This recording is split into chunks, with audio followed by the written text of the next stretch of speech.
que nada, muy buenos días. Mi nombre es José Ramón Mexincap, curso del cuarto B. Yo les hablaré acerca de la reproducción sexual.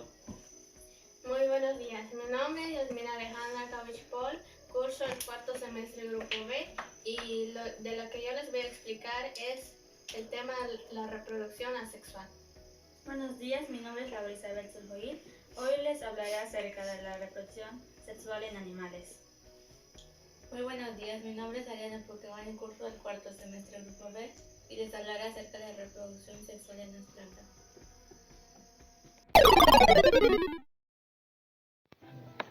La reproducción sexual es el proceso de crear un nuevo organismo descendiente a partir de la combinación de material genético de los organismos con el material genético similar, comenzando un proceso que se denomina meiosis.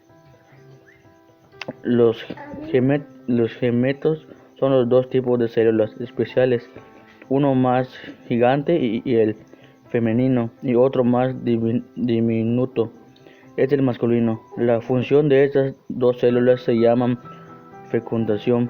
Está creado con un cigoto que incluye material de los dos gametos en un proceso que se llama recombinación genética, donde el material genético, el ADN, se conjuga para que los secuencias de los cromosomas homólogos se alineen. A continuación se producen otras dos divisiones celulares más para producir 4 células hijas con la mitad de cromosomas de cada uno de los de células del padre y el mismo número que tienen los padres, aunque pueden ocurrir humana. Cada célula humana contiene 46 cromosomas, 23 pares, mientras que los gemetos solo contienen 23 cromosomas. Así el hijo tendrá 23 cromosomas de cada padre.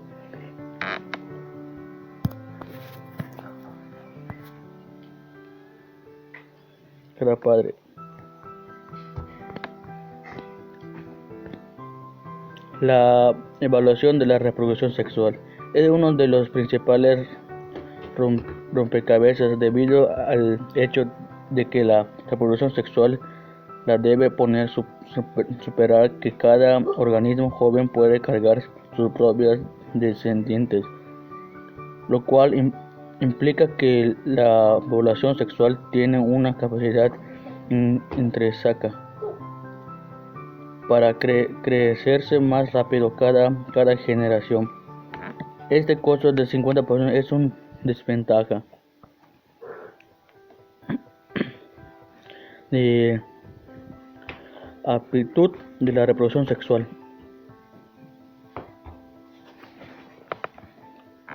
Lo que se llama el costo doble del sexo incluye de este costo, mientras el hecho genes de cada uno de sus descendientes representa un segundo costo. Una ventaja definida de la reproducción sexual es que impide la acumulación mutaciones genéticas. La selección sexual es un tipo de selección natural, de la cual algunos individuos se reproducen con más éxito que otros que se poblacionan debido a la selección intersexual. Se ha descrito como una fuerza evaluativa que no existe en poblaciones sexuales.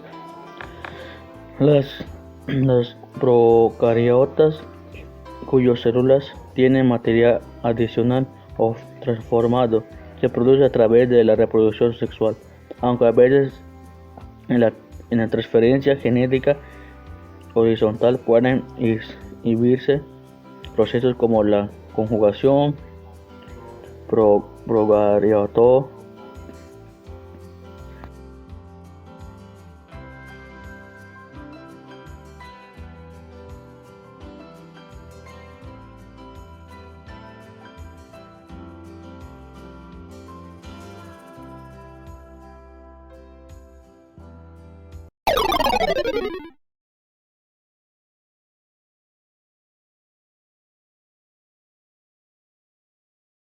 La reproducción asexual ocurre en los organismos unicelulares. Se da cuando solo un organismo interviene en el proceso, sin necesidad de órganos sexuales ni de células específicas. Su mayor ventaja es que es rápida y puede producir muchos descendientes idénticos al progenitor. La bipartición es el tipo de reproducción asexual más sencillo y tiene dos etapas. La cariocinesis, que es la división del núcleo, y la citocinesis, que es la división del citoplasma. Es similar a lo que ocurre en la mitosis, pero esos dos fenómenos se diferencian en su objetivo. La mitosis es el proceso que permite el crecimiento celular de las células eucariontas, y la bipartición o fisión binaria induce la reproducción de las células procariontas. La gemación es un tipo de reproducción basado en la formación de brotes o yemas en la membrana plasmática que al desprenderse forman un nuevo individuo. O en otros casos, puede que no se desprendan y por consiguiente se va formando una colonia.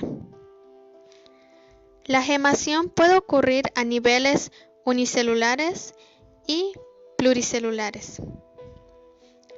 La esporulación.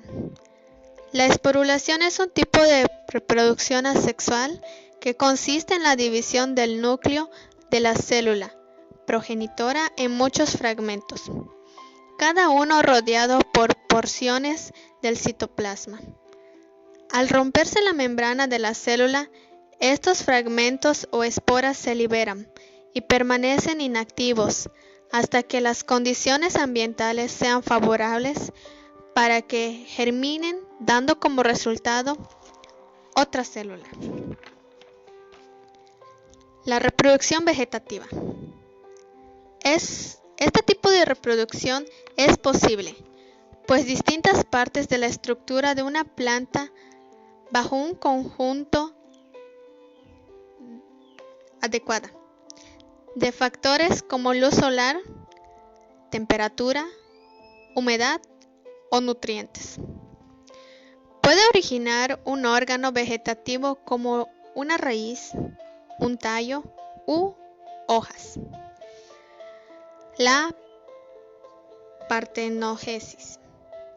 En la partenogenesis, el óvulo se segmenta debido a condiciones ambientales específicas, como pueden ser factores químicos, acción de ácido sulfúrico o físicos, que son descargas eléctricas, todo sin la intervención de los espermatozoides.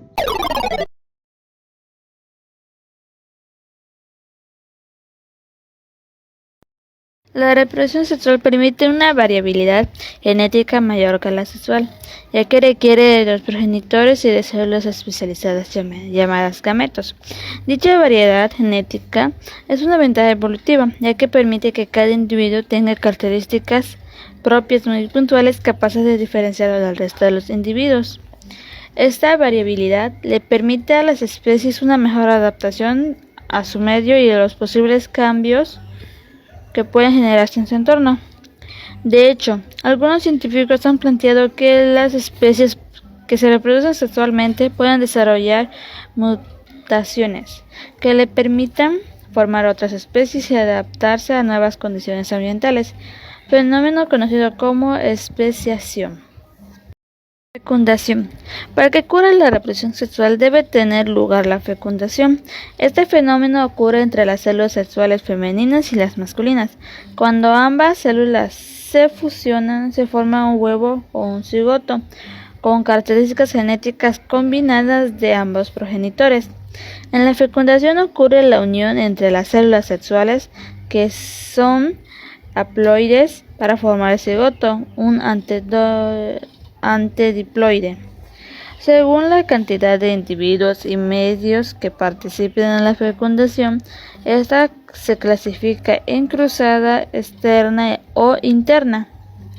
En la fecundación cruzada, a los gametos proceden de individuos diferentes y se fecundan entre sí, como el caso de los caracoles terrestres. La fecundación externa ocurre en animales acuáticos, invertebrados, marinos, peces y anfibios.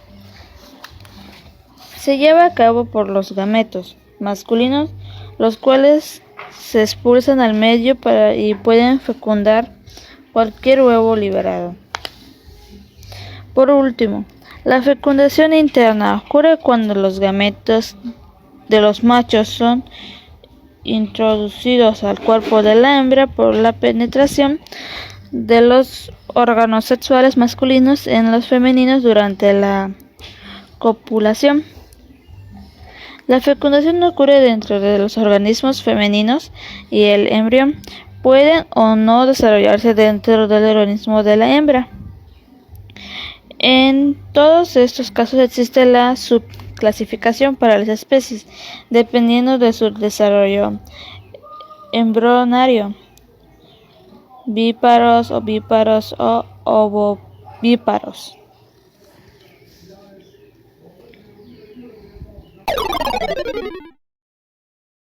Reproducción sexual en plantas. Como se ha visto, algunas plantas se reproducen asexualmente, pero la mayoría lo hacen sexualmente. Este tipo de reproducción es común en las angiospermas, plantas con flores. La reproducción de las plantas angiospermas es la siguiente. Primero se forma el polen en la antera. Después, la polinización resulta cuando el grano del polen sale de la antera y se llega al estigma de otra flor. Este proceso puede ser abiótico si se origina a causa del agua o del viento, y biótico si es producido por animales o insectos. Luego, al llegar el polen al estigma, se pega y crece el tubo hasta llegar al ovario, donde los gametos masculinos se encuentran con los femeninos. Después del carpelo se da la fecundación, obteniendo el cigoto que crece y se convierte en embrión. La fertilización es la conservación del embrión en semilla y del resto del gineceo en el fruto. Por último, de la germinación de la semilla se produce otra planta. El ciclo de la vida. Reproducción del polen, la polinización, fecundación del óvulo, formación de la semilla y el fruto, maduración de las semillas y el fruto y germinación. La producción sexual en las plantas angiospermas después de la presencia de las flores, pues se ha comprobado que es una función no solo en embellecer a la flor, sino garantizar la apertura de sus especies. Aspectos importantes de las plantas con flores. De ellas se obtienen muchos alimentos, proveen de compuestos activos contra patógenos.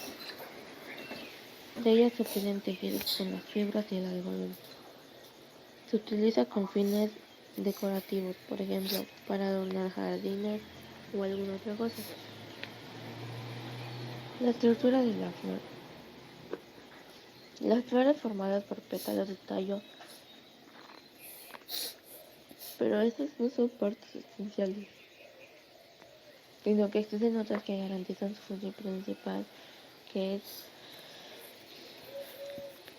el androceo. Es el órgano masculino de la flor que está formado por un conjunto de estambres en los alrededores donde se produce el polen y compone por antera y filamentos.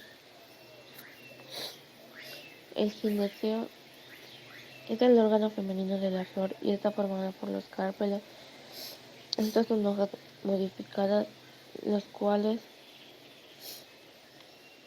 forman uno o varios pistil y cada uno de ellos están integrados por estigmas, estilo, ovarios y óvulos. El estigma se encuentra en la parte superior del pistil y sirve para recoger el polen. El estilo permite que el tubo conductor llegue al ovario transportando el polen. El ovario es la parte inferior del pistilo donde se encuentran los óvulos. Los óvulos son los gametos femeninos que van a ser fecundados por los gametos masculinos que están en el polen. El eje floral es el soporte de la flor y la unión con el tallo de la planta que protege los óvulos. Está formado por el tálamo y el pedúnculo. El tálamo resguarda los óvulos mientras que el pedúnculo garantiza el sostén de la flor.